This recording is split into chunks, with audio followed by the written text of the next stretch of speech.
Hemos hablado ayer de los esclavos en los Estados Unidos, Sí. de los antecedentes de la guerra civil, etcétera. Hoy, continuando con el tema, nos referiremos a la red secreta de personas que ayudaron a los esclavos fugitivos a escapar del sur de los Estados Unidos. A esa red se la llamó el ferrocarril subterráneo, una metáfora de algo que todavía no existía. En realidad no había ferrocarriles subterráneos cuando esa red adquirió ese nombre.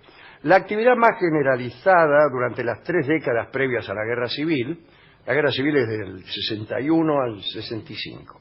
Bien, 1861-1865. Esta actividad tuvo lugar principalmente en las regiones limítrofes de los estados esclavistas, con el río Ohio como el centro de esta actividad. Los cuáqueros del siglo XVIII, que eran miembros de la Sociedad Religiosa de Amigos, fueron los primeros abolicionistas organizados. Ellos creían que la esclavitud violaba los principios cristianos. En las primeras décadas del siglo XIX, todos los estados del norte ya habían abolido la esclavitud. Las ideas abolicionistas se extendieron al oeste en los territorios que iban incorporándose a los Estados Unidos y que pronto, por ejemplo en Indiana y Ohio, ¿no? Otros decían que no podía ser que después de la declaración de independencia se mantuviera a individuos esclavizados, lo que llevó a muchos a plegarse a aquella práctica del ferrocarril subterráneo, es decir, hacer escapar a los esclavos de los estados esclavistas.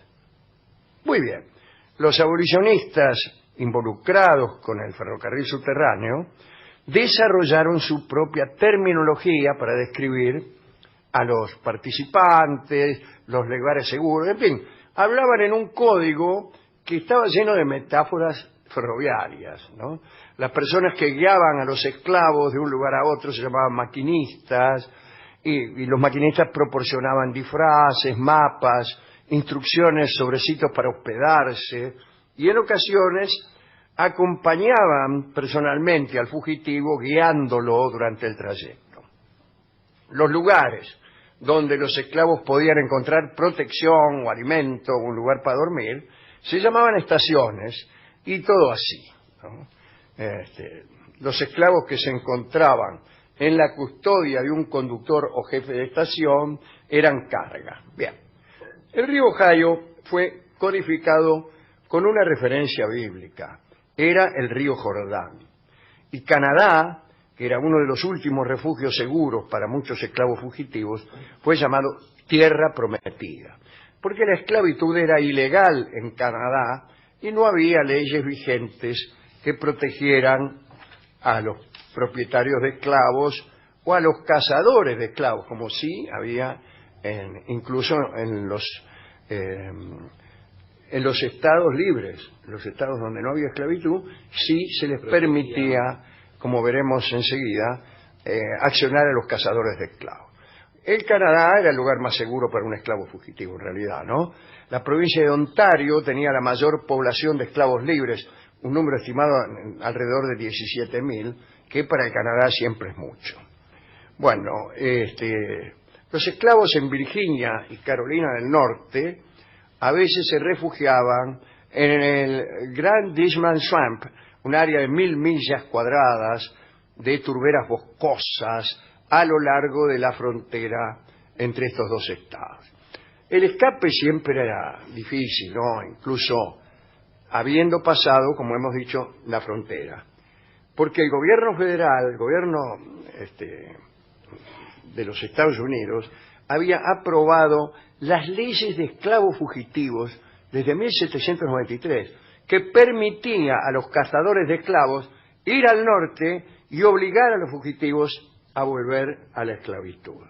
Esta ley de esclavos fugitivos se actualizó en 1850 y fortaleció las disposiciones para la recaptura de los esclavos. Así, ayudar o esconder a los esclavos fugitivos se convirtió en un delito federal, por lo que todas las actividades del ferrocarril subterráneo, que así se llaman a esta organización, ¿no? Todas esas actividades estaban sujetas a 6 meses de prisión y una multa de $1.000, que era mucha guita en aquel entonces, y ahora también.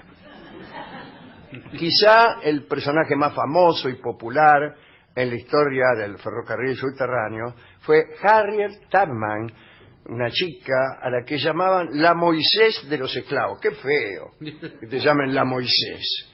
Y que fue una maquinista que había nacido esclava en Maryland y que se había escapado en 1848. Una vez llegada al norte y alcanzada su libertad, se incorporó al ferrocarril subterráneo y en los años siguientes regresó 19 veces al sur para ayudar a escapar a cientos de esclavos. Los esclavistas la odiaban, llegaron a ofrecer una recompensa por capturarla viva o muerta, pero ella siguió con su labor, ¿no? Hace un par de años la pusieron en el billete $20, en lugar, casualmente, de Andrew Jackson, que, como hemos dicho, era un gran enemigo de los esclavos y de los indios. A Harriet, en realidad, su amo la había llamado Araminta, pero ella adoptó el nombre de Harriet, igual que su madre. Bueno, a los esclavos le ponían nombres pintorescos como Telémaco, Calipso, etc. Bien. Harriet siempre andaba armada, andaba cansada la tipa, ¿no? Andaba siempre con un revólver en la mano. En medio de los escapes, a veces, cuando el esclavo que ella ayudaba desfallecía, la tipa pelaba el chumbo y le decía, o me sigues o mueres. Y seguían ahí por los caminos. Una vez franqueada la línea entre estados del sur y estados abolicionistas, el problema cambiaba de naturaleza. Ahora había que esconder a los escapados de las búsquedas de las autoridades federales, que estaban obligadas, por las leyes que hemos citado, a devolverlos a sus amos. A la vez, los ciudadanos estaban obligados por ley a ayudar a los cazadores de esclavos a arrestar fugitivos. Y estas leyes fueron una de las causas de la secesión, de la guerra civil, porque eran leyes muy impopulares en el norte y creaban una situación imposible de resolver conversando, ¿no? Bueno, un hecho famoso tuvo como protagonista a un esclavo llamado Anthony Barnes. Sucedió en 1854, se había escapado y lo agarraron en Boston. Y una multitud asistió impotente a la repatriación forzada de este esclavo. Lo hicieron caminar hasta el muelle de embarque en medio de una multitud de 50.000 personas que abuchaban a los canas. Entonces hubo que movilizar 24 batallones del Estado y 4 pelotones para contener la furia de la manifestación. Así que a veces los evadidos se escondían en molinos, en granjas, hornos, se los disfrazaba de mujer, dice aquí no sé con qué ventaja, porque las mujeres también eran esclavas. Así que bueno, a veces se metían adentro de cajas, como el caso de Henry Bax Brown, el Caja Brown, ¿no? Que, bueno, estuvo como 4 días adentro de una caja hasta que lo sacaron, ¿no? Incluso era una caja que decía este lado para arriba y alguien lo puso al revés, así que estuvo 3 días cabeza abajo. Los miembros del ferrocarril subterráneo normalmente solo se conocían entre sí por sus seudónimos, para no comprometer su seguridad, y hacían jurar a los pasajeros que guardarían secreto. Bueno, los códigos esos que usan de llamar estaciones a los lugares donde no parecen muy seguros, parecen más un recurso poético que de codificación. Sí. Imagínense, vamos a ir allá donde te dije. El ferrocarril subterráneo funcionó hasta que después de la guerra de secesión se abolió definitivamente la esclavitud, ¿no? Las personas que habían colaborado con el ferrocarril, que insisto, no es un ferrocarril, sino una organización para ayudar a los esclavos a escapar del sur. Bueno, estos tipos utilizaron su experiencia y jugaron un importante papel en la guerra, porque tenían mucha instrucción, conocían bien el terreno, etcétera, etcétera. Se cree que alrededor de 100.000 esclavos entre 1810 y 1860 escaparon utilizando esta red. La mayoría de estos esclavos procedían de los estados esclavistas que limitaban con estados libres. Ya del sur profundo eran pocos los que huían. El 1 de enero de 1863, el presidente Lincoln emitió la proclama de emancipación, liberando esclavos en los estados confederados, también en los del sur. Cuando terminó la guerra, la 13ª enmienda de la Constitución fue aprobada en 1865 y se abolió la esclavitud en todos los Estados Unidos.